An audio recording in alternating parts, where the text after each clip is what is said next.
के वीडियो में एक कमाल का टॉपिक, क्या बहुत सीरियस टॉपिक पे बात करेंगे और आप लोग पूरा वीडियो ज़रूर देखिएगा। और जो ये विप्रो, इन्फोसिस और टेक महिंद्रा स्टूडेंट के साथ कर रहा है ना, उसके बारे में हम बात करेंगे। और फर्स्ट टाइम आप चैनल पे आए तो चैनल सब्सक्राइब जरूर कर लीजिए और वीडियो अच्छी लगे तो लाइक शेयर कमेंट करिएगा और ये वीडियो हर स्टूडेंट तक पहुँचनी चाहिए।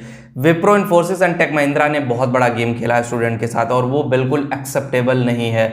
आप भैया ऑफर लेटर दे रहे हो, स्टूडेंट अपने जॉब के सपने देख रहे हैं, आप कैंपस से प्लेसमेंट लेकर के जाते हो, उसके बाद आप फिर वो ऑफर लेटर कैंसिल कर देते हो। ये कैसा हुआ? आपके पास प्रोजेक्ट है तो आप हायर कर रहे हो, आपके पास प्रोजेक्ट नहीं है तो आपकी दादागिरी चल रही है।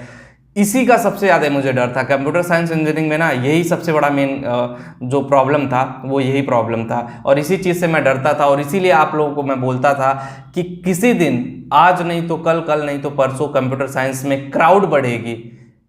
उसका डिमांड नहीं कम हो रहा, क्राउड बढ़ेगी। जब क्राउड बढ़ेगी तो ऑब्वियसली डिमांड अपने आप कम होगी। क्राउड बढ़ने लगी है, बहुत सारे लोग आने लगे हैं, ये बैकडोर सिलेक्शन करना शुरू करेंगे। मैं बता दूं, अब इनके पास प्रोजेक्ट्स नहीं है, जब इनके पास प्रोजेक्ट्स आएंगे तो ये ऑब्वियसली फिर से जाएंगे री कैंपस में, आपके जूनियर्स को हायर करके लेकर आएंगे। इन्हें कोई फर्क नहीं पड़ता है आपका सिलेक्शन हुआ या नहीं हुआ, आपको जॉब मिलेगी या नहीं मिलेगी, इन सब बातों से इनका दूर दूर तक कोई लेना देना नहीं है। तो मेरे हिसाब से देखो, कंप्यूटर साइंस इंजीनियरिंग जो कर रहे हो ना, थोड़ा पेशेंस रखो आप। और अगर मैं इसीलिए बार बार एक बात ये क्लियर बोलता हूँ कि जिनका इंटरेस्ट हो वही कंप्यूटर साइंस इंजीनियरिंग करे। बहुत सारे लोग हैं बिना इंटरेस्ट के आ जाते हैं और ऐसे में आपके लिए जॉब लेना बड़ा मुश्किल हो जाएगा। अब सोचो, इनमें बहुत सारे ऐसे लोग होंगे, कैंपस प्लेसमेंट तो हो गया, बहुत खुश होंगे कि चलो मेरी जॉब लग गई, मुझे टेंशन फ्री, वो सब कुछ अपना छोड़ करके अपने जॉब के सपने सजा रहे होंगे। और हुआ ऐसा कि 3-3, 4-4 महीने वेट के बाद ऑफर लेटर कैंसिल हो गया। अब जब ऑफर लेटर कैंसिल हो गया तब उनको ऑफ कैंपस जॉब लेना पड़ेगा, सब चीज़ें फिर से तैयारी करनी पड़ेगी।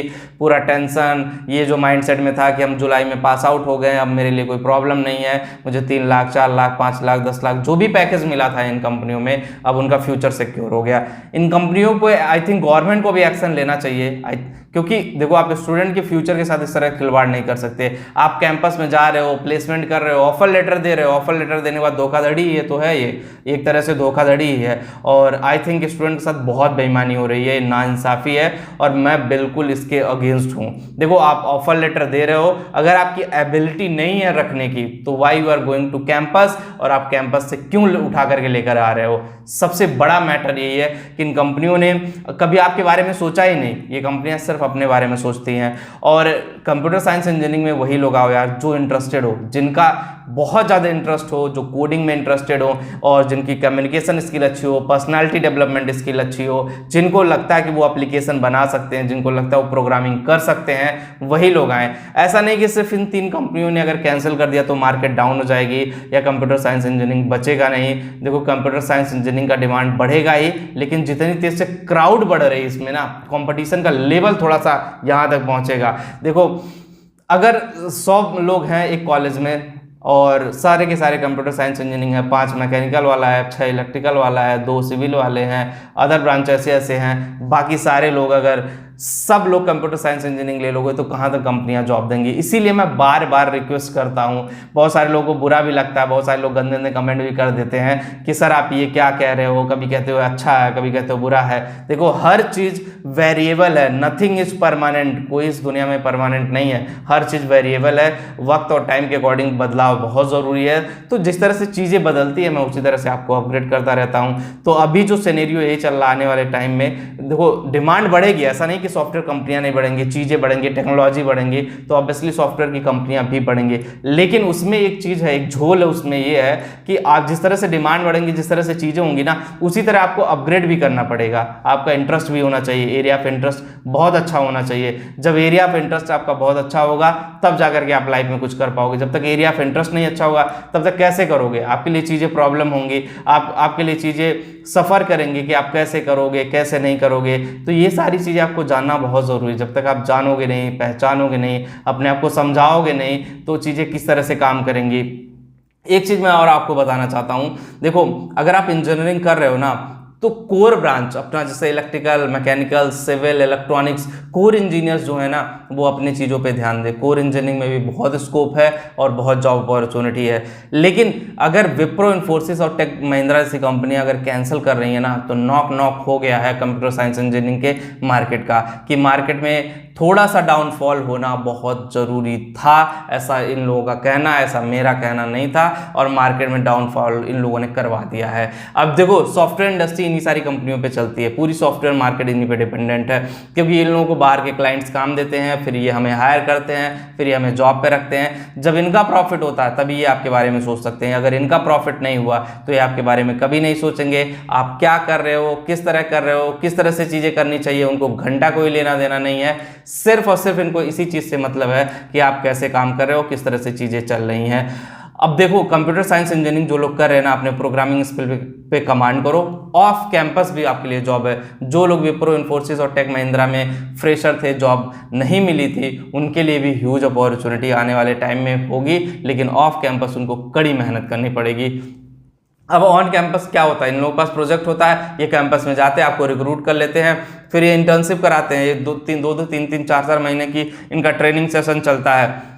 उस ट्रेनिंग सेशन में आपको सिखाते हैं कि इंडस्ट्री में किस तरह से काम होगा, कौन सा प्रोजेक्ट है, किस प्रोजेक्ट पे क्या क्या काम होगा, वो सारी चीज़ें आपको सिखाते हैं। जब आपको सारी चीज़ें सिखा देंगे, उसके बाद फिर आपको ये ऑन रोल जॉब पे लेकर के आते हैं। 10 से 15, 20,000, 25,000, 30,000 जो भी अमाउंट होता है वो आपको पे करते हैं। फिर आपको लगता है कि नहीं, यहाँ से आपका करियर एक बूस्ट होता है, करियर एक स्टार्ट होता है। आपको लगता है एक बड़ी कंपनी में हम आ गए हैं, यहाँ से हमारी लाइफ थोड़ा एक नए डायरेक्शन में जाएगी, चीज़ें हमारे लिए बेटर होंगी। सबके सपने होते हैं। जब मैं भी फ्रेशर था तो मेरे भी ऐसे ड्रीम थे कि कहीं 10,000 रुपये महीने की जॉब लग जाए, यार मज़ा आ जाएगा। कैंपस सिलेक्शन हो जाए, 15,000 की जॉब लग जाए, मज़ा आ जाएगा। हम लोग तो ऐसे सोचते थे बस जॉब लग जाए किसी तरह से, माइंडसेट में ये होता था। लेकिन वही है, जब इतना बड़ा धोखाधड़ी होता है ना, तो कहीं ना कहीं माइंडसेट बहुत ज़्यादा चेंज हो जाता है। दिमाग में बहुत क्वेश्चन आते लगते हैं कि क्या मैंने सही किया इंजीनियरिंग करके, क्या मेरा इंजीनियरिंग करने का डिसीजन सही था। बहुत सारे क्वेश्चन मार्क अपने आप पे आने लगते हैं। तो आप लोग होपलेस मत होइए। जिनका भी कैंसिल हुआ विप्रो, इन्फोसिस एंड टेक महिंद्रा पे,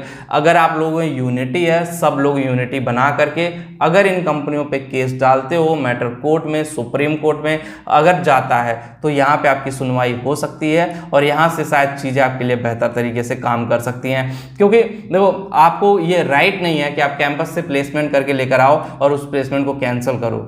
किसकी परमिशन से आप कर रहे हो, किसने आपको अथॉरिटी दी? अरे हम अगर बैठे थे, अगर मुझे जॉब चाहिए था तो आपको भी तो हमारी नीड थी। म्यूचुअल बिजनेस कभी एक हाथ से नहीं होता है, आपको दोनों हाथ मिलाने पड़ते हैं। म्यूचुअल होता है बिजनेस, और म्यूचुअल में ये कंपनियां धोखाधड़ी कर जाती हैं। अब बिजनेस का मॉडल ही यही है यार, कि जो उगता सूरज होता है उसी को सब सलाम करते हैं, डूबते सूरज को कोई देखना नहीं चाहता है। तो इनका भी यही कहानी है कि अगर इनके पास प्रोजेक्ट है, बाहर के क्लाइंट्स आ रहे हैं इनके पास, तो ऑब्वियसली आपको हायर करेंगे, 2 लाख महीना दे करके भी हायर कर लेंगे। और अगर प्रोजेक्ट नहीं है तो इन कंपनियों की कहानी बड़ी है। ये अच्छे लोगों को फायर कर देते हैं, अच्छे लोगों को घर बिठा देते हैं, कहते हैं नहीं बस हमारे पास जॉब नहीं है, तुम्हें जो करना है कर लो, ये है वो है, डिफरेंट अपने ओपिनियंस देते हैं। तो मैं बस आप लोगों को यही बताना चाहता हूँ कि आप लोग अपना माइंडसेट चेंज करिए, थोड़ा सा चेंज करने की ज़रूरत है और अपने आप को अपग्रेड करने की ज़रूरत है। कोडिंग में इंटरेस्टेड हैं तभी कंप्यूटर साइंस और इंफॉर्मेशन टेक्नोलॉजी में जाएं, नहीं इंटरेस्टेड हैं तो सॉफ्टवेयर इंडस्ट्री में मत जाइए, बहुत ही खतरनाक है। तो बस वीडियो में इतना ही। होप गाइस वीडियो आपको पसंद आएगा। जो लोग टेलीग्राम पे हो, करेक्ट चैनल टेलीग्राम पे भी है, डिस्क्रिप्शन में लिंक दे रहा हूँ, कमेंट में पिन कर दे रहा हूँ, वहाँ पर भी जाके ज्वाइन जरूर करें। Thank you.